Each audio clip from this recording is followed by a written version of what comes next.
Coming to you live from the TSTV studio, it's Late Night Review with Kate Salkowitz and Jack Overbeck.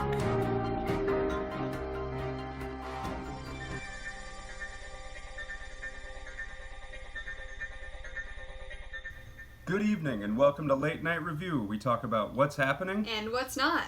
I'm Jack Overbeck. I'm Kate Salkowitz, and here are tonight's top stories. President Trump claims he's been taking the drug hydroxychloroquine to keep himself safe from coronavirus, despite warnings from many medical experts about severe side effects including hair loss, skin discoloration, and weight gain. Seems alright to me. A new poll shows that 80% of Americans think that a second wave of coronavirus is likely. The second wave will be caused by the other 20%.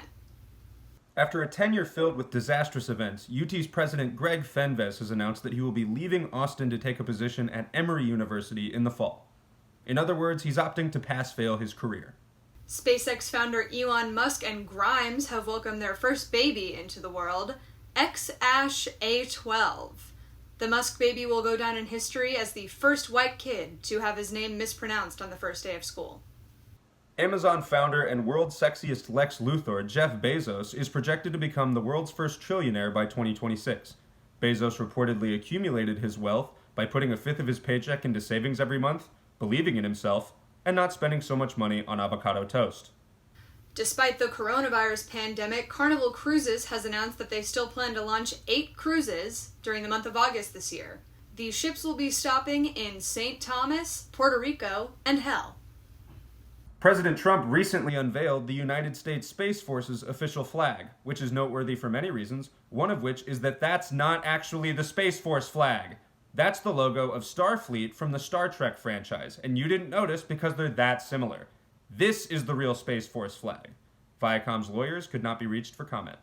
In recent weeks, the United States has seen its first sightings of the Asian murder hornet. Weird. In Hebrew school, they always taught us that it would be locusts, but I picked up some lamb's blood at Target yesterday, just in case. In recent weeks, the United States has seen its first sightings of the Asian murder hornet. Really? Asian murder hornets? Do you really think that's what the Asian American community needs right now? We already have coronavirus and bad driving on top of that. We're doing all we can by staying open on Memorial Day. Next, they'll be coming for our scholarships.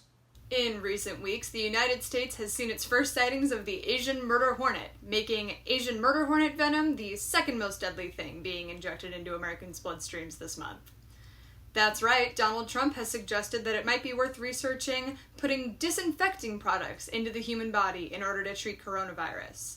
So, if you don't like regular bleach, it also comes in lemon, orange, and pamplemousse. After being assigned a number of petty nicknames by the president, Joe Biden has retaliated with a moniker of his own for Trump, President Tweety. Okay, does Joe Biden know that Tweety Bird literally always wins? If you're going to take that route, you could at least call him President Parasite. Think about it. InfoWars' Alex Jones sent himself trending on Twitter when he suggested on his show that he would be willing to eat his neighbors if it came down to it. Now, I'm going to go out on a limb here and say that cannibalism is wrong no matter who you're eating, but it's especially bad if your neighbor is, and this is true, my roommate. So I'd like to publicly say, Alex Jones, please don't eat Allie. She's the only one who vacuums the living room.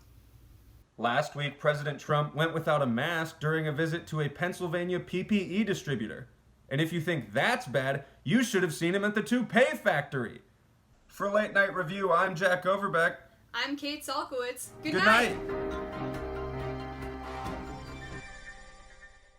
Some of us from Houston, some of us from Dallas, some close to Mexico. Shout out to the Valley.